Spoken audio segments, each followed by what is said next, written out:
আসসালামু আলাইকুম ওরহমতুল্লাহি ওবরকাতুহ।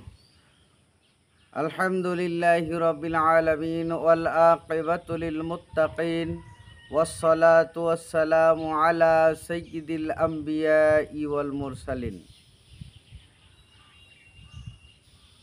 আনিল কাসিম ইবনে আব্দুর রহমান আন আবিহি আন আবদুল্লাহ ইবনে মাসউদ রাদিয়াল্লাহু তাআলা আনহু قال رسول الله صلى الله عليه وسلم ইন্নান নাজরাতা সাহমুন মিন সিহামি ইবলিসা মাসমুমুন মান তারাকাহা মাখাফাতি আবদালতুহু ঈমানান তাজিদু হালাওয়াতুন ফি কলবি।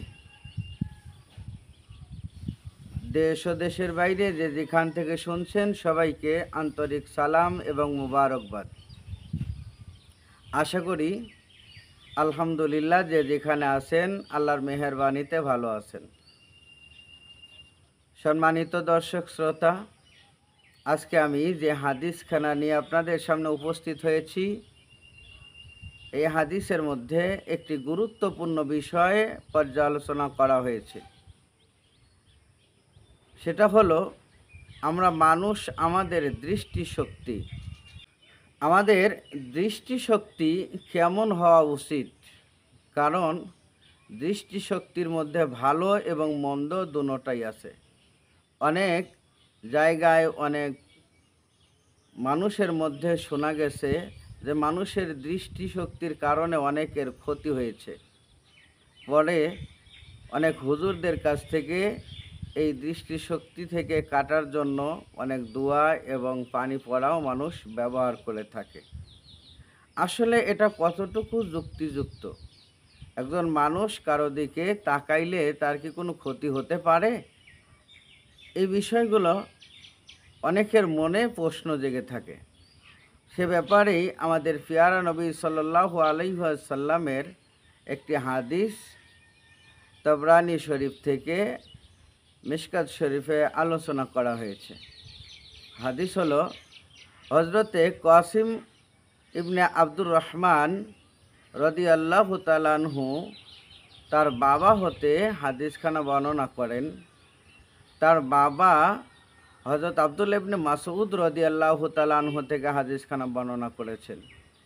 হযরত আব্দুল্লাহ ইবনে মাসউদ রাদিয়াল্লাহু তাআলা আনহু বলেন, রাসূলুল্লাহ সাল্লাল্লাহু আলাইহি ওয়াসাল্লাম তার নোরানি জবান থেকে বর্ণনা করেছেন যে নিশ্চয়ই মানুষের কুদৃষ্টি ইবলিস শয়তানের বিষাক্ত দৃষ্টি বা বিষাক্ত তীরের মধ্যে অন্যতম একটি তীর।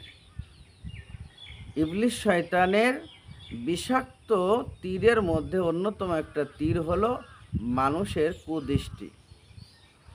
আল্লাহ রসুল বলেন, যে ব্যক্তি এই কুদৃষ্টি থেকে আল্লাহর ভয়ে নিজেকে হেফাজত করবে, আল্লাহ পাকের ভয়ে যে ব্যক্তি হেফাজত করবে, আল্লাহ পাক বলেন যে আমি তার পরিবর্তন এমন করে এনে দেব, তার মধ্যে এমনভাবে পরিবর্তন আনবো, তার পরিবর্তে তাকে ঈমান আমি বাড়িয়ে দেব। আর এই ঈমান বাড়িয়ে দেওয়ার কারণে ঈমানের যে স্বাদ, এই স্বাদ সে নিজে থেকেই তার অন্তরে উপলব্ধি করতে পারবে। দেখেন কত বড় গুরুত্বপূর্ণ একটি কথা, যে যদি কোনো বান্দা আল্লাহ তাআলার ভয়ে মানুষের দিকে বা কোনো বিষয় কোনো বস্তুর দিকে কুদৃষ্টি থেকে নিজেকে হেফাজতে রাখে, অর্থাৎ কারো দিকে কোনো কুনজর না দেয়, তাহলে আল্লাহ পাক তার প্রতি খুশি হয়ে যাবে এবং তার ঈমানকে এত সুন্দরভাবে বৃদ্ধি করে দিবে এবং মজবুত করে দিবে যে ঈমানের স্বাদ সে ঘরে বসে তার অন্তরেই উপলব্ধি করতে পারবে।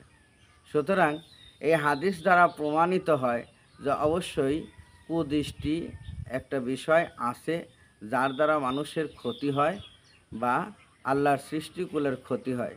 আমরা এই কুদৃষ্টি থেকে দূরে থাকব। অবশ্যই মানুষের প্রতি বা কোনো বস্তুর প্রতি কুদৃষ্টি দিব না। নিজেদের দৃষ্টিকে সংশোধন করব, সহি শুদ্ধভাবে নিজেদের জীবন পরিচালনা করব। আল্লাহ পাক আমাদের কবুল করুক। আমিন। ওয়া আখির দাওয়ানা আনিল হামদুলিল্লাহি রব্বিল আলামিন। আসসালামু আলাইকুম ওয়া রাহমাতুল্লাহি ওয়া বারাকাতুহু।